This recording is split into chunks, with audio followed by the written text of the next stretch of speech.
रूडी जी, पहले तो लालू यादव से लड़े आप, राबड़ी देवी से लड़े, अब सिंगापुर से उनकी बेटी आई हैं जो कि सोशल मीडिया पे काफ़ी एक्टिव रहती है। नहीं, बहुत अच्छा है। और बेटी चाहे किसी की हो, उस पर मैं बिल्कुल कोई टिप्पणी नहीं करना चाहूँ। इनफैक्ट मुझे इस बात का अफसोस है कि जब एक तो मुझे पता नहीं है कि वो कैंडिडेट है कि नहीं है। आप लोगों से सुनने में आ रहा है, सुने हैं कि घूम रही हैं। बेटी तो किसी की भी बहुत प्यारी होती है, इसलिए उसके बारे में अगर मुझे इस उम्र में कहिएगा टिप्पणी करने के लिए तो मुझसे नहीं होगा। और मुझे इस बात का भी अफसोस है कि अगर उनके खिलाफ अगर कोई अभद्र टिप्पणी कहीं होता तो मुझे भी बहुत दुख होगा। लेकिन उससे ज़्यादा दुख उस पिता को होना चाहिए जिन्होंने उनको इस परिस्थिति में लाके खड़ा कर दिया है। और ये ठीक नहीं लग रहा है मुझे। लेकिन चुनावी राजनीति है और वो चुनाव लड़े, विपक्ष में कोई ना कोई तो खड़ा ही होगा। और मुझे ऐसा लगता है कि अगर इतना ही प्यार था, सचमुच प्यार होना भी चाहिए, तो राज्यसभा का सीट 90 विधायक हैं तो देना चाहिए। उसने बेटी ने अगर त्याग किया और बेटी का प्यार है तो करना चाहिए।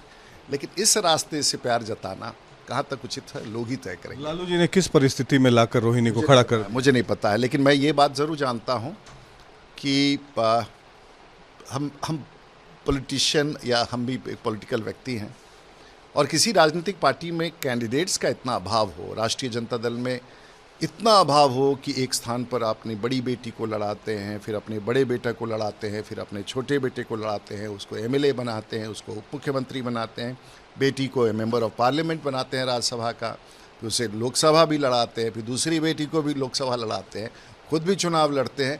तो आखिर ये कि क्या है और क्या देश के लोग या उनके समाज के लोग ही या उनके पार्टी के लोग इसे स्वीकार करेंगे कि नहीं, ये एक बड़ा सवाल आने वाले दिनों में शायद खड़ा हो सकता है। मतलब आपका इशारा है समाज का, मतलब कि लालू जी को दूसरा और कोई यादव उम्मीदवार नहीं मिला यहाँ से, सारण से। अब ये आपका विश्लेषण है, लेकिन मुझे लगता है कि शायद सारण कहिए या पूरे बिहार में कहिए, ये कहीं ना कहीं कल सवाल उठेगा कि क्या आपको अपने इतनी बड़े पॉलिटिकल पार्टी में, जहाँ आपके लगभग 80 विधायक हैं, आपको एक कैंडिडेट नहीं मिलता है, तो ये एक बड़ा सवाल तो उठेगा। तो प्रधानमंत्री नरेंद्र मोदी ने बड़ा मुद्दा बनाया है परिवारवाद को लेकर, और नीतीश जी ने भी परिवारवाद का मुद्दा उठाया था कर्पूरी ठाकुर के जयंती के अवसर पर। तो क्या आपको लगता है कि परिवारवाद जो है, डायनेस्टिक पॉलिटिक्स कंट्री में एक जहर की तरफ फैलता जा रहा है, जो कि प्राइवेट लिमिटेड कंपनी बना दिया है? पहले भी कांग्रेस को भी इसका बड़ा नुकसान हुआ है और आप कांग्रेस के हालात को देख सकते हैं। मुझे लगता है कि उसी प्रकार से राष्ट्रीय जनता दल की भी हालत है। और ऐसा नहीं है कि मैं छपड़ा में रहता हूं तो मुझे राष्ट्रीय जनता दल के कार्यकर्ताओं की टीस का अंदाज़ा नहीं है। और कहीं ना कहीं ये चर्चा तो होती है कि क्या परिवार के बाहर कोई उम्मीदवार नहीं मिलता है, कोई लायक नहीं है। तो एक बड़ा सवाल खड़ा हो रहा है और कहीं ना कहीं एक बंधुआ मजदूर की तरह एक राजनीतिक पार्टी को चलाया जा रहा है अपने मतदाताओं के लिए। लेकिन ये मेरा सवाल नहीं है, ये सवाल उनके लोगों के लिए, वो पूछे, मुझे इस पर कोई टिप्पणी नहीं करनी है। रूडी जी, पहले तो लालू यादव से लड़े आप, राबड़ी देवी से लड़े, अब सिंगापुर से उनकी बेटी आई हैं जो कि सोशल मीडिया पे काफ़ी एक्टिव रहती है। नहीं, बहुत अच्छा है। और बेटी चाहे किसी की हो, उस पर मैं बिल्कुल कोई टिप्पणी नहीं करना चाहूँ। इनफैक्ट मुझे इस बात का अफसोस है कि जब एक तो मुझे पता नहीं है कि वो कैंडिडेट है कि नहीं है। आप लोगों से सुनने में आ रहा है, सुने हैं कि घूम रही हैं। बेटी तो किसी की भी बहुत प्यारी होती है, इसलिए उसके बारे में अगर मुझे इस उम्र में कहिएगा टिप्पणी करने के लिए तो मुझसे नहीं होगा। और मुझे इस बात का भी अफसोस है कि अगर उनके खिलाफ अगर कोई अभद्र टिप्पणी कहीं होता तो मुझे भी बहुत दुख होगा। लेकिन उससे ज़्यादा दुख उस पिता को होना चाहिए जिन्होंने उनको इस परिस्थिति में लाके खड़ा कर दिया है। और ये ठीक नहीं लग रहा है मुझे। लेकिन चुनावी राजनीति है और वो चुनाव लड़े, विपक्ष में कोई ना कोई तो खड़ा ही होगा।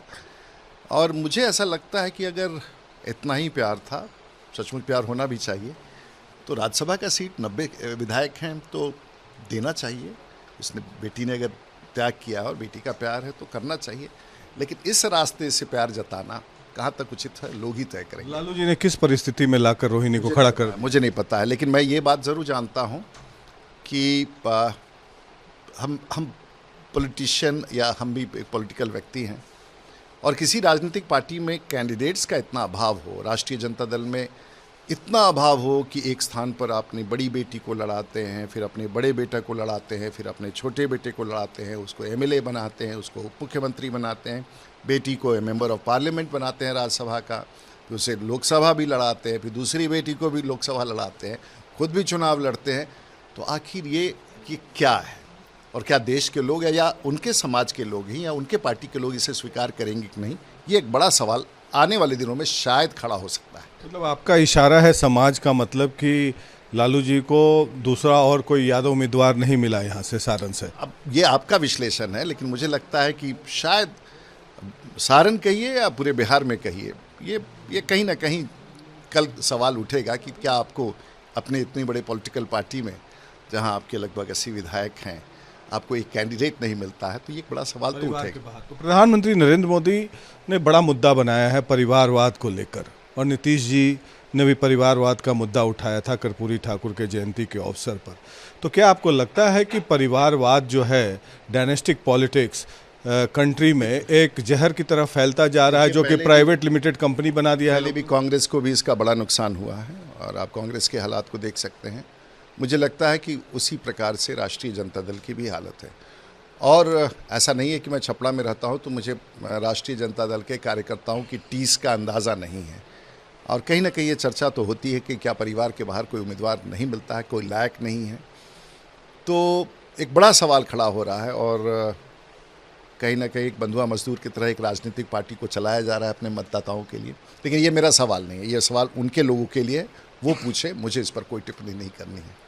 रूडी जी, पहले तो लालू यादव से लड़े आप, राबड़ी देवी से लड़े, अब सिंगापुर से उनकी बेटी आई हैं जो कि सोशल मीडिया पे काफ़ी एक्टिव रहती है। बहुत अच्छा है। और बेटी चाहे किसी की हो, उस पर मैं बिल्कुल कोई टिप्पणी नहीं करना चाहूँ। इनफैक्ट मुझे इस बात का अफसोस है कि जब, एक तो मुझे पता नहीं है कि वो कैंडिडेट है कि नहीं है, आप लोगों से सुनने में आ रहा है, सुने हैं कि घूम रही हैं। बेटी तो किसी की भी बहुत प्यारी होती है, इसलिए उसके बारे में अगर मुझे इस उम्र में कहिएगा टिप्पणी करने के लिए तो मुझसे नहीं होगा। और मुझे इस बात का भी अफसोस है कि अगर उनके खिलाफ अगर कोई अभद्र टिप्पणी कहीं होता तो मुझे भी बहुत दुख होगा। लेकिन उससे ज़्यादा दुख उस पिता को होना चाहिए जिन्होंने उनको इस परिस्थिति में लाके खड़ा कर दिया है। और ये ठीक नहीं लग रहा है मुझे, लेकिन चुनावी राजनीति है और वो चुनाव लड़े, विपक्ष में कोई ना कोई तो खड़ा ही होगा। और मुझे ऐसा लगता है कि अगर इतना ही प्यार था, सचमुच प्यार होना भी चाहिए, तो राज्यसभा का सीट 90 विधायक हैं तो देना चाहिए। उसने, बेटी ने अगर त्याग किया और बेटी का प्यार है तो करना चाहिए। लेकिन इस रास्ते से प्यार जताना कहाँ तक उचित है, लोग ही तय करेंगे। लालू जी ने किस परिस्थिति में लाकर रोहिणी को खड़ा कर, मुझे नहीं पता है, लेकिन मैं ये बात ज़रूर जानता हूँ कि हम पॉलिटिशियन या हम भी एक पॉलिटिकल व्यक्ति हैं, और किसी राजनीतिक पार्टी में कैंडिडेट्स का इतना अभाव हो, राष्ट्रीय जनता दल में इतना अभाव हो कि एक स्थान पर अपनी बड़ी बेटी को लड़ाते हैं, फिर अपने बड़े बेटे को लड़ाते हैं, फिर अपने छोटे बेटे को लड़ाते हैं, उसको एमएलए बनाते हैं, उसको उप मुख्यमंत्री बनाते हैं, बेटी को मेंबर ऑफ पार्लियामेंट बनाते हैं राज्यसभा का, फिर उसे लोकसभा भी लड़ाते हैं, फिर दूसरी बेटी को भी लोकसभा लड़ाते हैं, खुद भी चुनाव लड़ते हैं। तो आखिर ये क्या है, और क्या देश के लोग या उनके समाज के लोग ही या उनके पार्टी के लोग इसे स्वीकार करेंगे कि नहीं, ये एक बड़ा सवाल आने वाले दिनों में शायद खड़ा हो सकता है। मतलब आपका इशारा है समाज का, मतलब कि लालू जी को दूसरा और कोई यादव उम्मीदवार नहीं मिला यहाँ से, सारण से। अब ये आपका विश्लेषण है, लेकिन मुझे लगता है कि शायद सारण कहिए या पूरे बिहार में कहिए, ये कहीं ना कहीं कल सवाल उठेगा कि क्या आपको अपने इतनी बड़े पॉलिटिकल पार्टी में, जहां आपके लगभग 80 विधायक हैं, आपको एक कैंडिडेट नहीं मिलता है, तो ये एक बड़ा सवाल तो उठेगा। तो प्रधानमंत्री नरेंद्र मोदी ने बड़ा मुद्दा बनाया है परिवारवाद को लेकर, और नीतीश जी ने भी परिवारवाद का मुद्दा उठाया था कर्पूरी ठाकुर के जयंती के अवसर पर। तो क्या आपको लगता है कि परिवारवाद जो है, डायनेस्टिक पॉलिटिक्स कंट्री में एक जहर की तरह फैलता जा रहा है, जो कि प्राइवेट लिमिटेड कंपनी बना दिया है? पहले भी कांग्रेस को भी इसका बड़ा नुकसान हुआ है और आप कांग्रेस के हालात को देख सकते हैं। मुझे लगता है कि उसी प्रकार से राष्ट्रीय जनता दल की भी हालत है। और ऐसा नहीं है कि मैं छपड़ा में रहता हूं तो मुझे राष्ट्रीय जनता दल के कार्यकर्ताओं की टीस का अंदाज़ा नहीं है। और कहीं ना कहीं ये चर्चा तो होती है कि क्या परिवार के बाहर कोई उम्मीदवार नहीं मिलता है, कोई लायक नहीं है, तो एक बड़ा सवाल खड़ा हो रहा है। और कहीं ना कहीं एक बंधुआ मजदूर की तरह एक राजनीतिक पार्टी को चलाया जा रहा है अपने मतदाताओं के लिए। लेकिन ये मेरा सवाल नहीं है, ये सवाल उनके लोगों के लिए, वो पूछे, मुझे इस पर कोई टिप्पणी नहीं करनी है।